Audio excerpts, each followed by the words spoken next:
আমি ইশরা জাহান ঋতিকা। আমি অত্যন্ত বিপদে পড়ে আপনাদের সবার কাছে এসেছি। আশা করি আপনারা আমাকে হেল্প করবেন। গত 1 বছর ধরে বসুন্ধরা গ্রুপের ভাইস চেয়ারম্যান সানভীর সোভানের সাথে আমার রিলেশন, এবং এই রিলেশনের এক পর্যায়ে এসে I got pregnant about 5, and now I'm already 5 months plus. And ফার্স্টের দিকে সে বলেছিল হ্যাঁ ঠিক আছে, ওকে ফাইন। এখন সে না আমার খোঁজ নিচ্ছে, না বলতেছে যে আমাকে বিয়ে করবে বা সামথিং। আগে যেই প্রমিসগুলো সে আমাকে দিছিল সেগুলো এখন মনে হচ্ছে যে ডে বাই ডে আমাকে শুধু একই টেক্সট দিচ্ছে যে please leave me alone, but the topic is not that actually. Last night when I called him as usual as his girlfriend, that what are you up to, আপনি কি করতেছেন। আমি হুট করে ভিডিও কলে একটা মেয়েকে অর্ধনগ্ন অবস্থায়, ব্রা পরা, নিচেরটা ছিল না, তার সোফা রুমে শুয়ে থাকতে দেখি, এবং তার নিচের পার্টটা ছিল না। So they were having sex. I was screaming and চিল্লাতে আমার বাসা যেহেতু বসুন্ধরাতে, তার বাসা হচ্ছে I block Japan street road, JBS এর লিফটের 13-তে। আমি ওখানে চলে যাই। সে তার দারোয়ান থেকে শুরু করে ম্যানেজার যারা ছিল সবাই আমার গায়ে হাত তুলছে। আমি প্রেগনেন্ট। আমার চুল ধরে তার আব্বার আর তার বডিগার্ড মুকুল নামের একজন আমার চুল ধরে খানকি মাগি বেশ্যা বলে আমাকে বের করে দিচ্ছে প্রেগনেন্ট অবস্থা। আমি 1 ঘন্টা 30 মিনিট দাঁড়াইছিলাম। ইভেন আমার উবার ড্রাইভারকেও তারা মারধর করছে।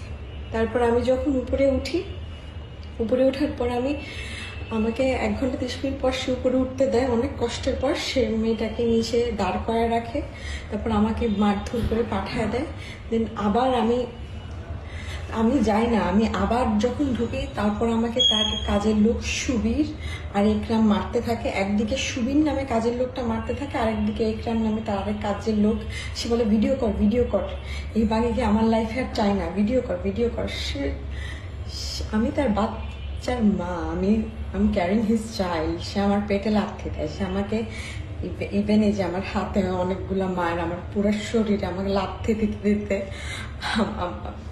আমি যে সুস্থ আছি আমার বাচ্চাটা নিয়ে, এটাই আল্লাহর অশেষ রহমত। এরপর তার লোক আব্দুর রহমান জীবন এবং মুকুল সাহেব আমাকে তার আম্মার বাসা আফরোজা বেগম, মানে সানভীর সোভানের আম্মা আফরোজা বেগমের বাসায় নিয়ে যায়।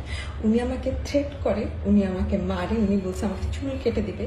বলে খানকি মাগি ঢাকা শহরে বেশ্যামি করতে আসিস। ওইদিকে তার ছেলের সাথে আমার তার ছেলের সাথে আমার ফ্রেন্ড পরিচয় হয়েছে। একটা ফ্রেন্ডের মাধ্যমে হাই হ্যালো ওইভাবে পরিচয় হয়েছে। আমি তো জানতাম না যে তার ছেলে এরকম। আমার একদমই এটা বোধগম্য ছিল না যে তার ছেলে প্রত্যেকদিন রাত 12টার পর বিভিন্ন টাইপের মেয়ে নিয়ে টাকা হোয়াট নট। আমাকে সে বলছে মুনিয়াকে যেভাবে খুন করছি তোকেও আমি ওইভাবে খুন করবো, চুপ মানানি, তুই যদি আমার ছেলের আশেপাশে আসিস। সো আমি এখন আপনাদের কাছে একটাই সাহায্য প্রার্থনা করতেছি, আমার যদি কিছু হয় তাইলে বসুন্ধরা গ্রুপ, সানভীর সোভান এবং তার মা আফরোজা বেগম প্লাস তার আব্বা, সেও আমাকে কয়েকদিন আগে থ্রেট করছে। এই সব কিছু সানভীর সোভান তার আব্বা আমাকে জানাইছে, সো দ্যাট আমার বাচ্চার ভার তাকে না নিতে হয়, তাকে আমার বিয়ে না করতে হয়। সে যাতে he just want to get rid from me. এখন আমাকে প্রেগনেন্ট করে আমার গায়ে হাত তুলছে। একটা মেয়ের গায়ে হাত তুল, ঠিক আছে, সে আমার গায়ে হাত তুললো। সে আরেকজনকে দিয়ে আমার গায়ে হাত তুলায়, তার বাসা কাজের লোক, আরেক কাজের লোক ওটা ভিডিও করে। আমি আপনাদের কাছে বিচার চাচ্ছি। ইভেন আমাকে আমার বসুন্ধরার বাসা থেকেও তার আম্মা তাড়ায় দিছে কালকে রাতে। আমি এখন লাইফলেসের মতো আমার শুধু জীবন আর আমার বাচ্চার জীবনটা বাঁচানোর জন্য ঘুরতেছি। আপনারা প্লিজ আমাকে হেল্প করুন, আর আমার যদি কিছু হয় তারা দায়ী থাকবে।